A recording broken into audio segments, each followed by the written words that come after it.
Bismillahirrahmanirrahim. Assalamualaikum warahmatullahi wabarakatuh. Perkenalkan, nama saya Fatina Royhanainia dengan NIM O1A1202223 dari kelas D Farmasi, akan menjelaskan tentang metabolisme karbohidrat. Definisi. Yang pertama, glikolisis merupakan sebuah proses dari pemecahan glukosa atau gula pada tingkatan sel. Yang kedua, glikogenesis adalah lintasan metabolisme yang mengkonversi glukosa menjadi glikogen untuk disimpan di dalam hati. Yang ketiga, glikogenolisis merupakan proses pemecahan molekul glikogen menjadi glukosa. Yang keempat, glukogeneogenesis adalah proses sintesis atau pembuatan glukosa dari senyawa non-karbohidrat di dalam tubuh. Selanjutnya, siklus glikolisis. Glikolisis dapat terjadi pada sel hewan, tumbuhan, serta mikroorganisme melalui berbagai tahap reaksi. Proses glikolisis berlangsung di dalam sitoplasma dengan bantuan beberapa enzim. Glikolisis merupakan tahap pertama dari respirasi aerob yang memproses glukosa menjadi energi. Tahap tersebut akan terjadi apabila ada oksigen di dalam jaringan, sehingga disebut dengan respirasi aerob.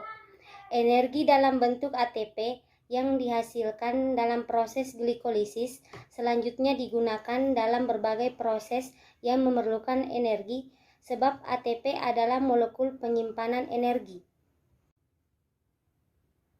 Selanjutnya, proses terjadinya glikolisis. Yang pertama, glukosa diubah terlebih dahulu menjadi glukosa 6-fosfat dengan bantuan enzim heksokinase. Kemudian yang kedua, glukosa 6-fosfat diubah menjadi fruktosa 6-fosfat yang akan dikatalis enzim fosfoheksosa isomerase. Kemudian tahap ketiga, fruktosa 6-fosfat diubah menjadi fruktosa 1,6 bifosfat. Pada reaksi ini akan terjadi dikatalisis oleh enzim fosfofruktokinase dan membutuhkan energi dalam bentuk ATP. Selanjutnya, 1,6 bifosfat yang mempunyai 6 atom C dipecah menjadi gliserildehid. 3 fosfat yang memiliki 3 atom C serta dihidroksil aseton fosfat atau 3 atom C, yang mana proses reaksi yang terjadi dikatalis oleh enzim aldolase. Pada satu molekul dihidroksil aseton fosfat yang terbentuk selanjutnya diubah menjadi gliserildehid 3 fosfat dengan bantuan enzim triosa fosfat isomerase.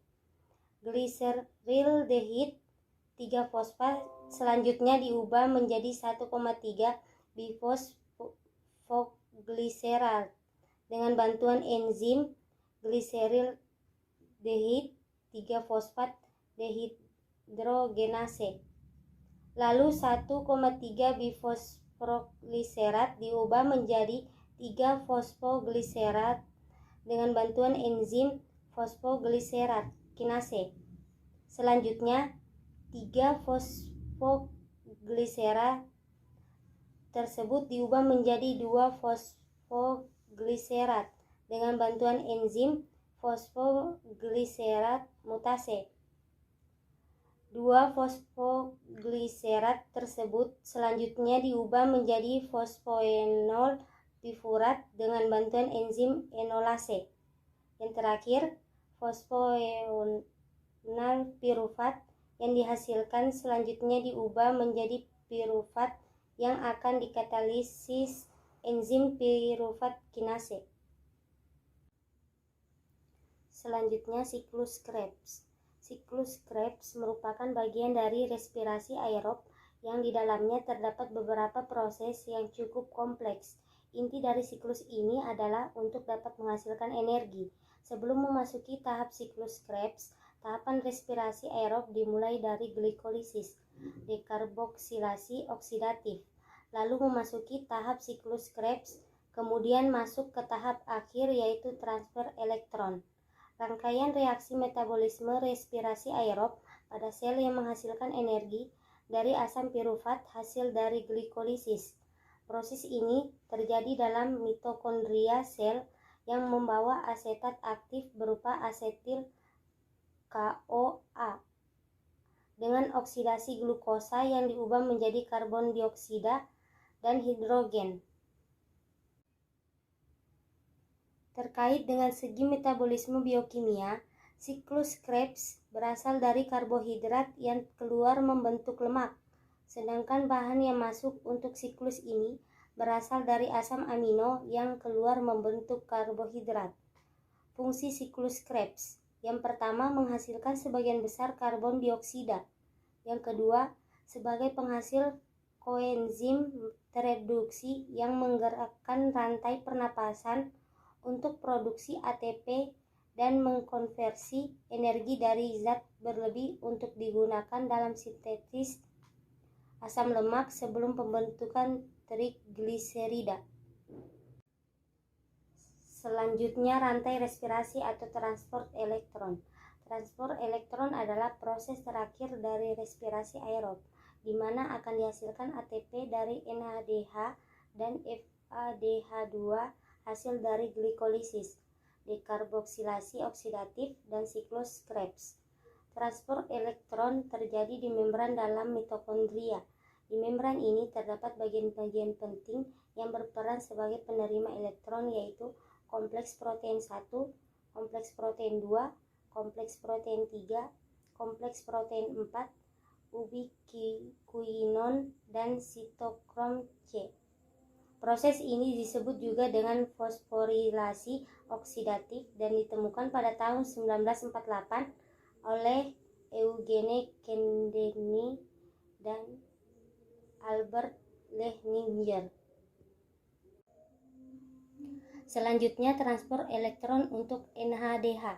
Yang pertama, molekul NADH akan melepaskan elektronnya dan ditangkap kompleks protein 1, kemudian berpindah menuju ubikuinon.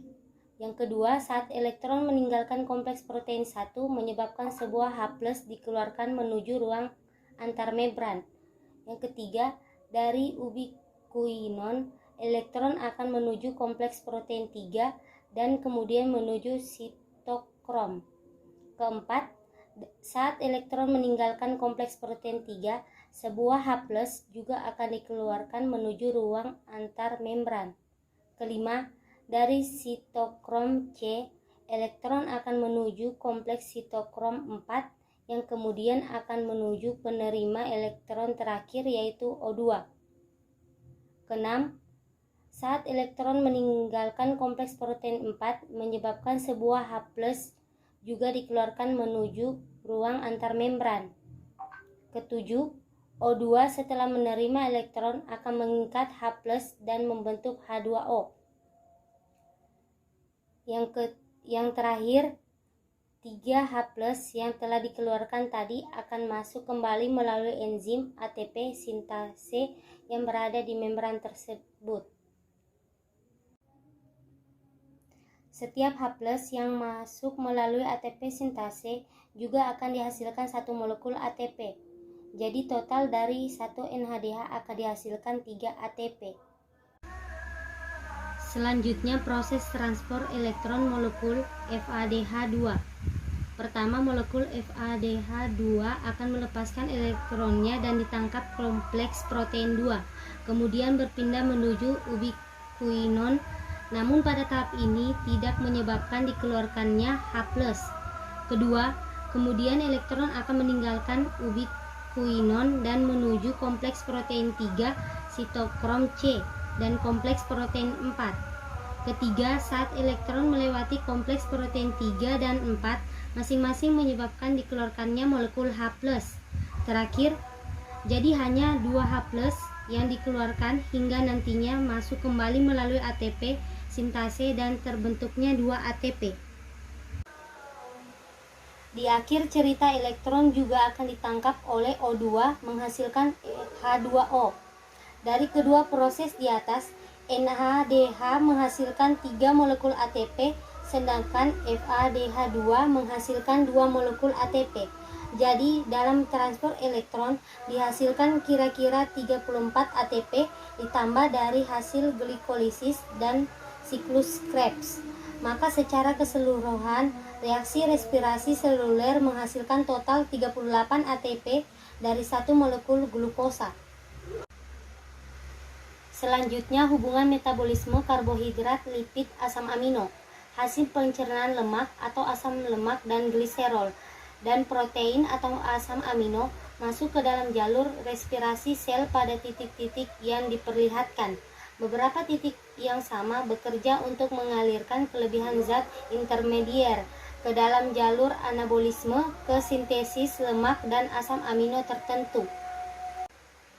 Kemudian yang terakhir, proses glikolisis anaerob dan energi atau ATP yang dihasilkan satu glukosa. Proses yang terjadi pada respirasi anaerob hanya glikolisis dan transport elektron saja. Selain itu, jumlah ATP atau energi yang dihasilkan juga lebih sedikit. Jika respirasi aerob, satu molekul glukosa bisa menghasilkan 36 ATP bersih. Respirasi anaerob hanya bisa menghasilkan 2 ATP.